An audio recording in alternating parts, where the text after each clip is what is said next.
Spoštovane rejnice, spoštovani rejniki, dragi otroci, spoštovani vsi prisotni. Zelo mi je žal, da danes ne morem biti z vami osebno. Hvaležna sem in vesela, da sem lahko z vami vsaj preko zaslona. Hvala za vabilo. S svojim delom vsak dan dokazujete, kako pomembni so varnost, toplina in stabilni odnosi v življenju otrok. Da je družina najbolj naravna in temeljna skupnost za rast in razvoj otrok. Vaša vloga je izjemna.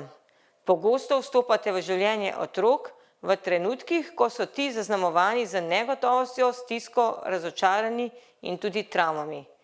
Ne nudite jim samo doma, nudite jim občutek sprejetosti, pripadnosti in možnost, da ponovno zaupajo odraslim.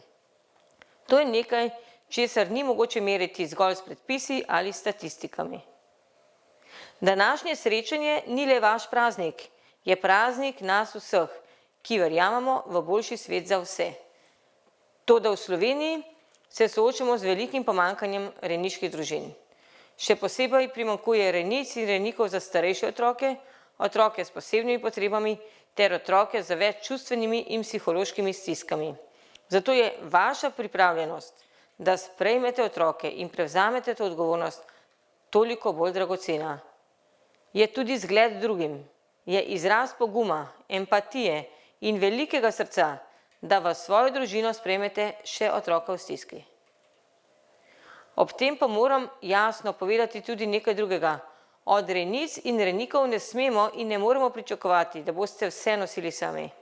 Potrebujete priznanje, potrebujete podporo sistema, potrebujete kakovostna usposabljanja, dostop do strokovne pomoči, psihološko podporo in učinkovito sodelovanje vseh institucij, ki odločajo o usodi otrok. Pri Varuhu človekovih pravic že več let opozarjamo, da področje rejništva potrebuje resne sistemske izboljšave. Otroci, ki iz različnih razlogov ne morejo živeti v svoji biološki družini, morajo imeti možnost odraščati v varnem, spodbudnem in stabilnem okolju. Rejništvo je pri tem ena najpomembnejših oblik skrbi za otroke. Opozarjamo tudi na predolge postopke odločanja pri nameščanju otrok v rejništvo in na problematiko urejanja stikov z biološkimi starši. Dolgotrajni postopki pomenijo dodatno negotovost za otroke. Otrok pa ne more čakati. Otrok potrebuje stabilnost, jasnost in občutek varnosti takrat, ko ga najbolj potrebuje. Sicer gre za kršenje otrokovih pravic.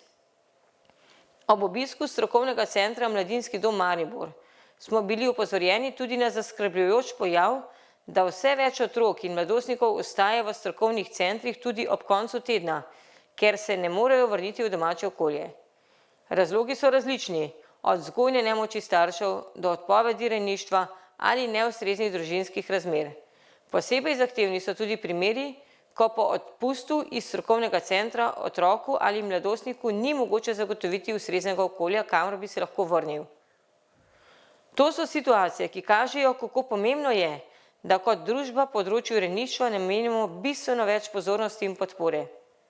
Vsak otrok ima pravico do varnosti, stabilnosti in občutka, da nekam pripada.